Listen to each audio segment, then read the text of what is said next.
Hello नमस्कार, कैसे हैं आप लोग। मुझे उम्मीद है यूपी लेखपाल की आप तैयारी बहुत अच्छे से कर रहे होंगे।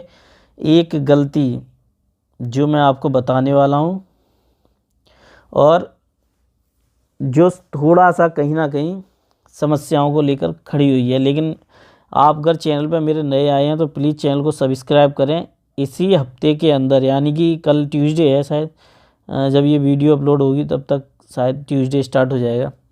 तो मेरा ये कहना है कि आप सभी लोग अभी पेड कोर्स ना लें, थोड़ा वेट कर लें। मैं आपके लिए क्लास लेकर आ रहा हूँ और मेरी क्लासेस आपके लिए फ्री होंगी। अगर वो क्लास अच्छी ना लगें तो फिर उसके बाद आप कोर्स ले लेना, कौन सा बुरा है। अगर मेरी क्लास अच्छी लगी, आपको बेसिक टू मॉडरेट और हार्ड लेवल आया उसमें और आपको वो पढ़ने में इजी लगी, तो आप निश्चित तौर पे फ्री में पढ़ाई कर सकते हैं। फिर आपको पेड कोर्स लेने की ज़रूरत क्या है। नोट्स की बात आई, नोट्स में कोई ना कोई जुगाड़ करके आपको प्रोवाइड करवाई दूंगा, ठीक है। तो मुझे थोड़ा टाइम लग रहा है, स्वास्थ्य ठीक नहीं है मेरा। इसमें जो गलती है वो मैं आपको बता रहा हूँ।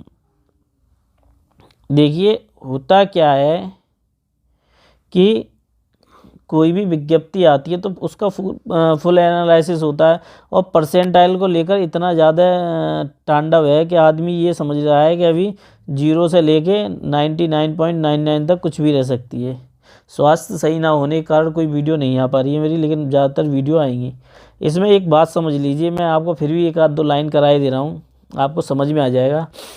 देखो, सब समझदार हैं अपनी अपनी जगह, सबको समझ में आ जाएगा। राजस्व लेखपाल जो लाइन है वो थोड़ा सा लास्ट में है, मैं इसी में बता दूंगा। नोटिफिकेशन में 90 पेड कोर्स वाले ये लाइन कभी नहीं बताएंगे, क्योंकि उन्हें मालूम है वो लेने से नुकसान हो जाएगा उनका, वो बताने से, तो वो नहीं बताएंगे इसके बारे में, ठीक है।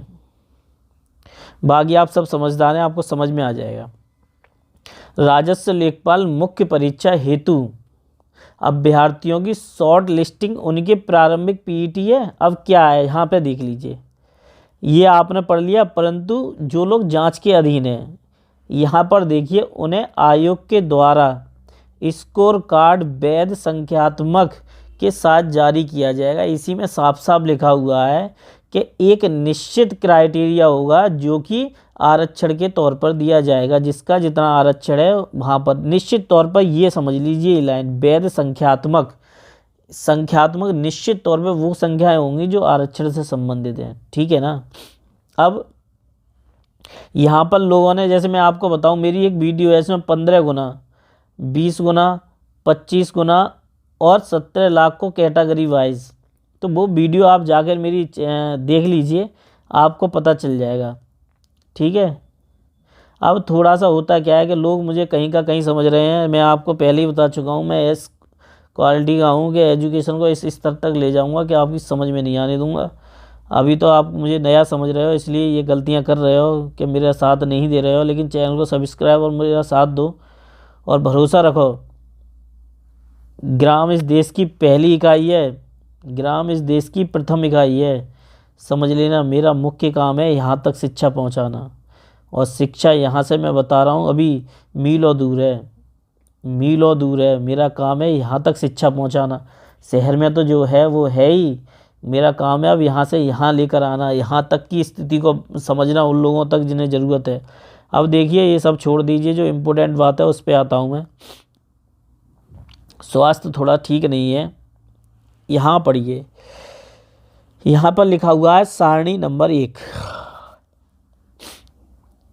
1 जुलाई 2021 को न्यूनतम आयु अधिकतम आयु, ठीक है, 1 जुलाई 2021 तक। ये विज्ञप्ति कब आई है, ये जो ऐड आया है इसका कब आया है भाई, 5 फरवरी को 2022 को, ठीक है। ये कब है, 1 जुलाई। इससे पहले एक बात बता दो, इसका क्या नोटिफिकेशन था, मुझे बताओ ना। इसका नोटिफिकेशन क्या था, जो इससे कितने ओवर एज हो जाएंगे इसका अंदाज़ा है, नहीं पता। कम से कम 1 लाख स्टूडेंट बाहर हो जाएगा, मैंने बता दी ऐसी, सॉरी, कम से कम 10,000 स्टूडेंट बाहर हो जाएगा, 10 से 15,000 बाहर एकदम एग्ज़ाम से। कंपटीशन ही उन बेचारों का ख़त्म कर दिया जाएगा जिनका एज का फैक्ट होगा। यानी कि एक बात मान लीजिए, एज 18 से 40 बेचारे परीक्षा के ही बाहर हो गए, सही है। दूसरा, एक शायद 5-12 करके एक कॉल है, UPSSC का एक नंबर है, वो कभी लगा के देखना, मिलता ही नहीं है। मैं खुद परेशान हो गया हूँ लगाते लगाते, लास्ट में ये वीडियो बनाई है। ठीक है, ये बात आपको यहाँ से समझ में आ गई होगी, लेकिन बहुत से लोग खुश हो रहे होंगे ये किसी पेड कोर्स वाले ने बता दियो तो बताओ, क्योंकि भाई उनका कोर्स बेचना है। मैं तो आप लोगों के लिए शिक्षा देने की बात करता हूँ, मैं बुराई नहीं कर रहा उनकी, वो बेस्ट टीचर हैं भाई, विवेक सर सही, Ankit sir, all teacher are best. But मेरी लड़ाई यहाँ पर ये है कि या तो ये मत कहो कि हम परसेंटाइल 0 से 60 रख रहे हैं, या ये मत कहो कि 90 है। सबको अपना संघर्ष करने दो, 40 वाले को भी संघर्ष उतना ही करने दो, 90 वाले को भी उतना ही करने दो। जो इस संघर्ष से निकल कर आएगा वो 80-85 में अपना भागीदार होगा एक पोस्ट का, और वो उसका हकदार होगा, और वो लेखपाल बन के आएगा। आपने किसी की परसेंटाइल डिसाइड नहीं की, मैं आज आपको बता रहा हूँ, नाम नहीं लेता हूँ, मुझे बोलना नहीं चाहिए। आप लोगों को लग रहा होगा मैं बता रहा हूँ, देखिए राम जी की पाठशाला वाले सर हैं या दूसरे टीचर हैं, जितने भी टीचर हैं, आज एक बताऊँ, कॉपी पेस्ट है मेरी 50-75 की। 99% टीचर मेरी 50-75 की कॉपी कर रहे हैं, जाके यूट्यूब पर सर्च कर लो, झूठ नहीं बोलता। ये 15 गुना और 20 गुना कैटेगरी वाइज, ये सबसे पहले यूट्यूब पर यूपी लेखपाल के लिए मैं लेकर आया था, उसके बाद लोगों ने कॉपी पेस्ट की, क्योंकि मैं किसी की कॉपी नहीं करता, बल्कि जो होता है डाटा उसके हिसाब से आप लोगों के लिए खबर देता हूँ। अब दूसरी बात आई, इसमें आगे चलते हैं, इसी की देखिए कहानी बताता हूँ मैं आप लोगों के लिए, इसलिए मैं कहता हूँ कि मैं बहुत ही अलग स्वभाव का हूँ। यहाँ थोड़ा सा डाउट रह रहा है, क्योंकि इन्होंने जितना कुछ यहाँ पर दिया है, जैसे ये वाला पोर्शन में कुछ पोस्टर होनी चाहिए थी, निश्चित तौर पर कुछ होनी चाहिए था कुछ, लेकिन क्या हुआ पता नहीं। यहाँ पर 85 पोस्टर दी गई हैं। यहाँ पर देखिए स्वतंत्रता सेनानी 149,085 से ऊपर हैं ये पोस्टर, और इसको भी ऐड करके बोलना चाहिए था, पता नहीं क्या होता है, मेरी समझ में नहीं आता। महिलाएं इतनी है, भूतपूर्व सैनिक की इतनी है। अब इसमें भी जो डाटा है वो पूरा, आप जब तक कॉल ना कर लें, एक बार मेल करके देखिए UPSSC को, वो क्या जवाब देता है कुछ डाउट को लेके PH के लिए, तभी फॉर्म अप्लाई करें। EWS और जनरल को लेके थोड़ी सी प्रॉब्लम आ रही है, वो मैं आपको बता रहा हूँ क्या है। मेल करें, आप लोग मेल करें UPSSC को, ठीक है, और वेबसाइट से जाके मेल करें, और मेल पे आप अपनी प्रॉब्लम जो भी है उसको जो है बताएं कि मुझे ये प्रॉब्लम है सर, इसका सॉल्यूशन क्या होगा, सर इसका सॉल्यूशन बताइए क्या होगा।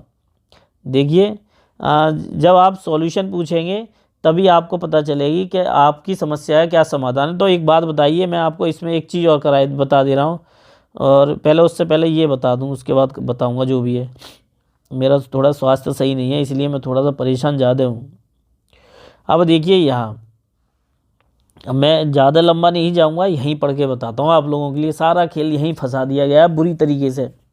सारणी 1 में उल्लेखित विभाग से संबंधित पद सीधी भर्ती के लिए आयु उस कैलेंडर वर्ष की है जिसमें सीधी भर्ती की रिक्तियां की विज्ञप्ति की जाए। तो इसका मतलब ये है 1 जुलाई 2022। तो मुझे एक बात बताओ, ये 1 जुलाई 2021 क्यों लिखी गई है? 1 जुलाई 2021 क्यों लिखी गई है? इसमें ये लाइन, जिसमें मैं फिर ये लाइन आपको इरेज करके दोबारा बता दे रहा हूँ, जो ये वीडियो को लास्ट तक देख रहे हैं ना, खबर फेंक देना मेरे बस में नहीं है भाई, जो लोग देते हैं वो है। जिसमें सीधी भर्ती के लिए रिक्तियाँ विज्ञप्ति दी गई है। तो ये तो आपकी 5 जनवरी 2022 को आया था नोटिफिकेशन। उससे पहले क्या डाटा था इसका मुझे बताओ। तो 1 जुलाई 2018 2022 में होनी चाहिए, 2021 में नहीं होनी चाहिए भाई, सीधी सी बात है मेरी। मैं कहता हूँ मैं आपके लिए एक बहुत बड़ी अपडेट लेकर आऊँगा, बस मेरा स्वास्थ्य थोड़ा ठीक हो जाए। अभी स्वास्थ्य थोड़ा सही नहीं है, इसलिए मैं सारी चीज़ें नहीं एकदम बोल पा रहा हूँ। तो ये सब कुछ आपके सामने है। जो लोग आपको डरा रहे हैं, अब समझ में आ गई क्या खेल है। अगर ये पोल खुल जाएगी 1 जुलाई जो है आपकी 2021 और 2022, तो विज्ञप्ति आई है 2022 में, ये सीधी बात है, मैं ये कह रहा हूँ विज्ञप्ति आई है 2022 में, समझ लीजिए। तो फिर उसमें क्या होगा? अब वही तो बात है कि मैं क्या कर सकता हूँ, मैं तो भाई एक छोटा सा यूट्यूबर हूँ। आप लोगों से मैं कभी बोलूँ कि थोड़ा सपोर्ट करो मुझे, आप कहाँ सपोर्ट करते हो बताओ। अगर मैं जिस सपोर्ट की बोल दूँ ना तो एक सब्सक्राइबर नहीं बढ़ता है इससे। और आप लोग कभी शेयर भी मैं बहुत कम बोलता था, लेकिन अब मैं आपको बता चुका हूँ 100K तो मेरे खर्च हो चुके हैं आप लोगों के लिए। लेकिन आप लोगों को क्या समझ में आएगा, ऐसे समझ में ही नहीं आती। ऐप आप लोगों के लिए बनवा रहा हूँ, लेकिन आप लोग कहाँ समझते हैं। सपोर्ट करेंगे नहीं तो कैसे काम चलेगा। आप लोगों को सब कुछ लगता है कि। अब इसमें दूसरी चीज़ दिखाता हूँ मैं, एक जो है जो कहीं गायब कर दी गई थी वो मैं दिखाने की कोशिश कर रहा हूँ। और इसमें मैं आपके लिए बहुत कुछ बताऊंगा। मेरे पास अभी थोड़ा सा स्वास्थ्य सही ना होने के कारण मैं सही से बात नहीं कर पा रहा हूँ, गले में दर्द हो रहा था मेरे। और आपके लिए टीचर भी अरेंज कर रहा हूँ, मैं दिखा रहा हूँ, आप टेंशन ना लें, बस थोड़ा सा जुड़े रहें साथ में, क्योंकि वीडियो बार बार मैं कट करके बना नहीं पाऊँगा यार, मेरा थोड़ा स्वास्थ्य सही नहीं है। हाँ, इसमें आ जाओ, थोड़ा सा इसको पढ़ते हैं। देखिए, आवेदन पत्र में संशोधन। अभ्यर्थी आवेदन फीस शुल्क जमा करने के उपरांत ही अपने आवेदन पत्र में संशोधन कर सकता है।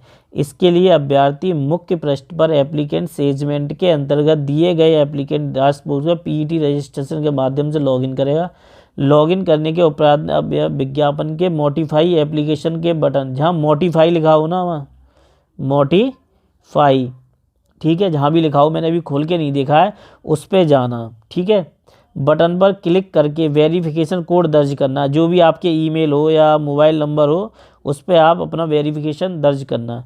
और तदुपरांत सबमिट रजिस्ट्रेशन OTP सबमिट करना, भरा फॉर्म भरना। अब आप इसमें क्या कर सकते हैं, जैसे मान लीजिए आपका 10th में कोई नाम गलत हो गया था आपको PET में भरते समय, ठीक है, जैसे मैंने भरा राम और हो गया, मैंने भरा राम किशोर और किशोर में ई लग गया। अब मुझे ये सही करना है तो मैं क्या करूँगा, मॉडिफाई पे जाऊँगा और अपनी ईमेल आईडी डालूंगा, उस पर ये OTP आएगा, उसको भरूंगा और मैं अब ई हटा दूंगा, रह जाएगा अब राम किशोर।